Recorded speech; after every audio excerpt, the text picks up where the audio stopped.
Good morning, students. We are starting the part 4 of history, chapter 3, Youth in Nazi Germany. Last part जो था इसका third part, इसमें हमने पढ़ा था कि जो नाजीज थे वर्ल्ड को देखने का उनका नज़रिया कैसा था।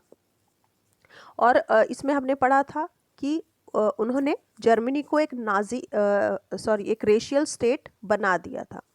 रेशियल स्टेट से मतलब है उन्होंने सोसाइटी को डिज़ायरेबल और अनडिज़ायरेबल कास्ट में डिवाइड कर दिया था। डिज़ायरेबल वो होते थे जो फिजिकल फीचर्स होते थे वो उन आर्यंस होते थे। फिजिकली वो वाइट होते थे और उनकी ब्लू आइज़ होती थी। वो उनके अकॉर्डिंग प्योर और डिज़ायरेबल जर्मन्स थे या नाजी थे। और उसके अलावा जो लोग थे वहाँ सोसाइटी में और या फिर जो ज्यूज़ थे वो अनडिज़ायरेबल सोसाइटी में आते थे। ठीक है, तो हिटलर जो था कंट्री के यूथ में इंटरेस्टेड था। उसका मानना था कि एक स्ट्रॉन्ग नाजी सोसाइटी तभी इस्टेब्लिश होगी जब बच्चों की जो टीचिंग है, चिल्ड्रन की जो टीचिंग है वो नाजी आइडियोलॉजी से होगी। तो इसके लिए जो बच्चे हैं उन पर इनसाइड और आउटसाइड स्कूल में दोनों तरफ ही जो नाजीज़ का कंट्रोल होना ज़रूरी है। ठीक है, तो नाजीज़ के अंडर में जो स्कूल्स थे उनके साथ क्या हुआ होगा, है ना। जो सारे स्कूल थे उस समय नाजीज़ के अंडर में जब थे तो वो सारे स्कूल्स क्लीन्स्ड एंड प्योरीफाइड हो गए। इसका मतलब ये है कि जो टीचर्स थे स्कूल्स में, जो ज्यूज़ थे या फिर जो जिन्हें पॉलिटिकली अनरिलायबल या अनडिज़ायरेबल माना जाता था, उन सभी टीचर्स को स्कूल से डिसमिस कर दिया गया। चिल्ड्रंस जो थे वो पहले उनको भी जो अनरिलायबल होते थे उनको निकाल दिया गया। जर्मन्स और ज्यूज़ जो थे वो एक साथ बैठ नहीं सकते थे और ना ही खेल सकते थे। सब्सिक्वेंटली जो अनडिज़ायरेबल चिल्ड्रन थे, ज्यूज़ चिल्ड्रन जो थे जो फिजिकली हैंडीकैप्ड थे, जिप्सीज थे, उन सबको स्कूल से बाहर निकाल दिया गया। और फाइनली 1940s में उन्हें गैस चेम्बर में ले जाया गया। Good German children were subjected to a process of Nazi schooling. जो गुड जर्मन चिल्ड्रन थे उनको ही नाजी स्कूल में पढ़ने लिखने का अधिकार दिया गया। तो एक लंबे समय तक ये आइडियोलॉजिकल ट्रेनिंग दी गई उन बच्चों को। स्कूल की जो टेक्स्ट बुक्स थी उन्हें फिर से लिखा गया। रेशियल साइंस इंट्रोड्यूस किया गया जिसमें नाजी आइडियाज़ ऑफ रेस को जस्टिफाई किया गया। ज्यूज़ को लेकर के जो स्टीरियोटाइप्स थे उनको पॉपुलराइज किया गया। यहाँ तक कि जो मैथ्स क्लासेस थी उनके थ्रू भी ये स्टीरियोटाइप्स जो थे ज्यूज़ को लेकर के उसको उन्होंने पॉपुलराइज किया स्कूल्स में। चिल्ड्रन जो थे उन्हें लॉयल और सबमिसिव पढ़ाया जाता था, जिसके अंतर्गत उन्हें ज्यूज़ को हेट करना और हिटलर को वर्शिप करना ये सब उन्हें सिखाया जाता था। यहाँ तक कि जो स्पोर्ट्स के फंक्शन होते थे वो भी वायलेंस और अग्रेशन से रिलेटेड थे। वो बच्चों में अग्रेशन और वायलेंस को स्पिरिट को बढ़ा रहे थे। हिटलर जो था वो विश्वास करता था कि जो बॉक्सिंग है ना, बॉक्सिंग करने से जो बच्चे हैं उनका हार्ट मजबूत बनेगा और जो उनकी मैस्कुलिन जो स्ट्रॉन्ग और मैस्कुलिन बनेंगे वो। ठीक है, तो वो बॉक्सिंग का जो स्पोर्ट है, गेम है, उसके लिए प्रेरित करता था सभी स्कूलों में। यूथ ऑर्गेनाइजेशन जो थे उन्होंने जर्मन यूथ को एजुकेट करने की रिस्पॉन्सिबिलिटी उनको दी गई, है ना। The spirit of national socialism. 10 year old had to enter Jungvolk. तो जो है स्कूल्स उनको जो है वॉक के अकॉर्डिंग, वॉक्स के जो क्वे में उनको जो है बांट दिया गया। जैसे 10 year old जो बच्चे होते थे वो जंग वॉक में जाते थे और 14 years के बच्चे जब होते थे तो वो नाजी यूथ ऑर्गेनाइजेशन जो कि हिटलर यूथ ऑर्गेनाइजेशन था उसको वो ज्वाइन कर लेते थे, जहाँ पर वो वॉर करना और aggression, violence, condemn democracy, hate Jews, communist, gypsies और जो दूसरे कैटेगराइज लोग थे जिन्हें अनरिलायबल कहा जाता था उनको हेट करना और उनके लिए एग्रेशन और उनके लिए वायलेंस सिखाया जाता था वहाँ पर, ठीक है। और ये जो पीरियड होता था, ये जो रिगोरियस आइडियोलॉजिकल और फिजिकल ट्रेनिंग का जो पीरियड था, जब वो ज्वाइन करते थे उसके बाद वो लेबर सर्विस ज्वाइन करते थे यूजुअली 18 साल की एज में। फिर उन्हें आर्मी आर्म फोर्सेस में भेज दिया जाता था सर्व करने के लिए, और फिर वो नाजी ऑर्गेनाइजेशन में एंटर हो जाते थे। यूथ लीग नाजी का जो था उसे 1922 में फाउंड किया गया। 4 साल के बाद इसका नाम बदल करके हिटलर यूथ रख दिया गया। तो यूथ मूवमेंट को यूनिफाई करने के लिए नाजी कंट्रोल के अंतर्गत जितने भी यूथ ऑर्गेनाइजेशंस थे उनको सिस्टमैटिकली डिसॉल्व कर दिया गया और फाइनली उन पर बैन लगा दिया गया, ठीक है। Now the Nazi cult of motherhood.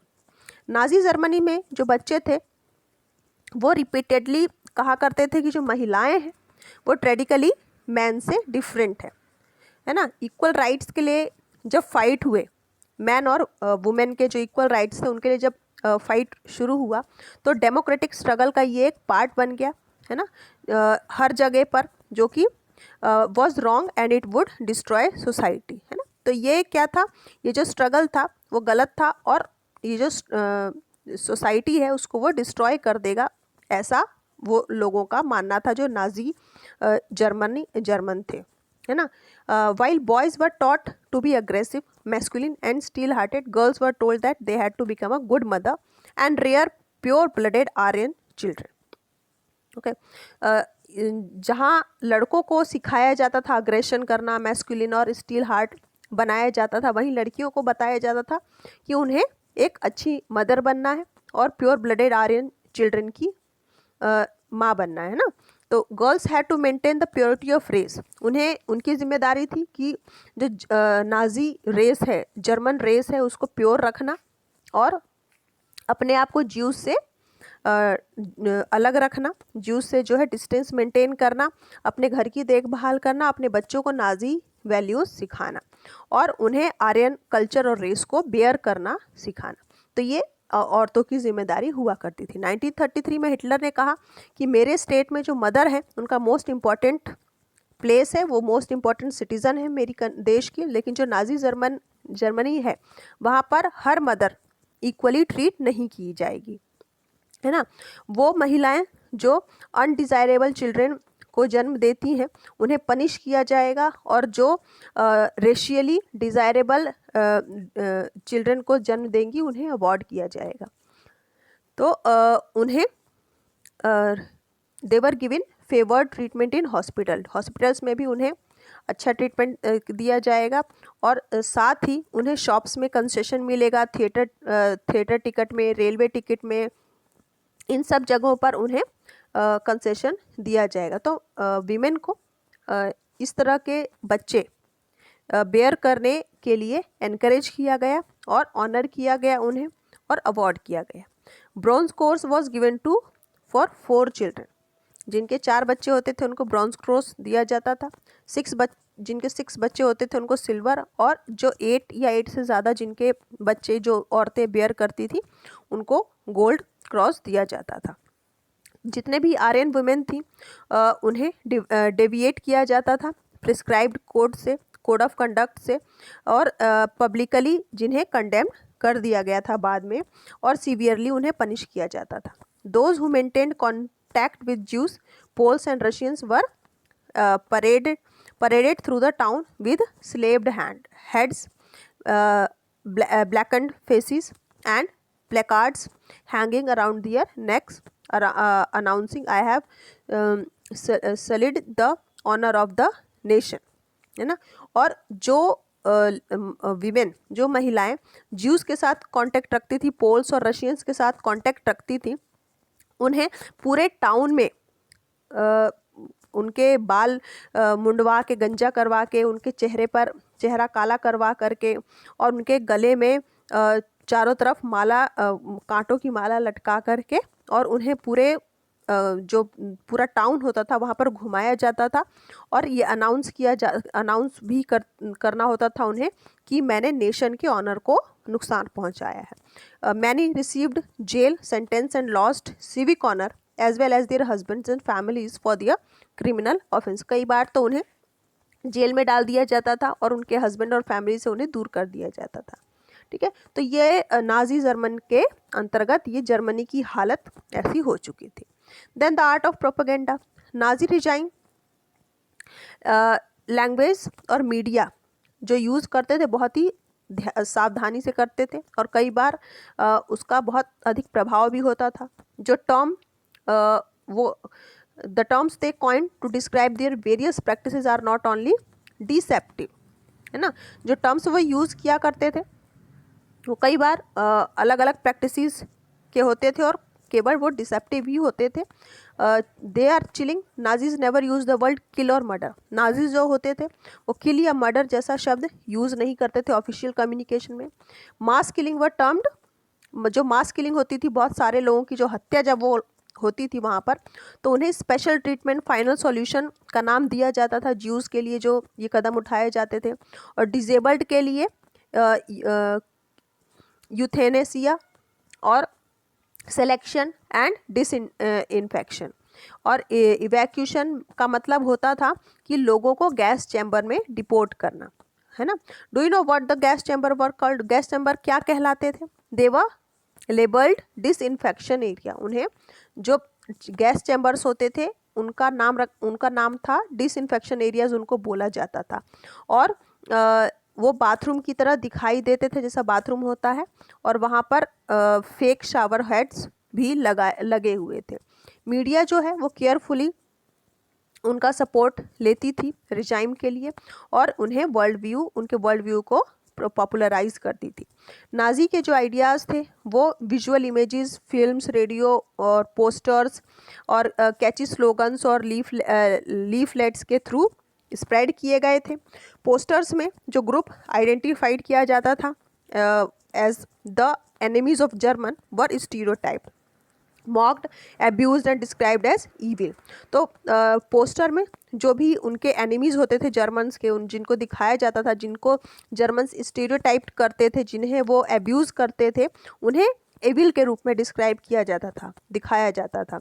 Socialist और लिबरल्स जो थे उन्हें वीक और डीजेनरेट सेक्शन के रूप में रिप्रेजेंट किया जाता था। और they were attacked as malicious foreign agents. वो मैलिशियस फॉरेन एजेंट्स के तरह वो उन पर अटैक किया करते थे। जो फिल्म्स का प्रोपोगेंडा था वो भी ज्यूज़ को हेट करने के लिए इस तरह की फिल्में बनाई जाती थी जिससे लोगों में ज्यूज़ के लिए हेटर्ड आए, है ना। तो जो सबसे इनफेमस फिल्म थी द इटर्नल ज्यू, है ना, उस समय पर जो बनाई गई थी ज्यूज़ को हेट करने के लिए के उद्देश्य से। ऑर्थोडॉक्स ज्यूज़ जो थे वो स्टीरियोटाइप्ड थे और उनको मार्क किया गया था। They were shown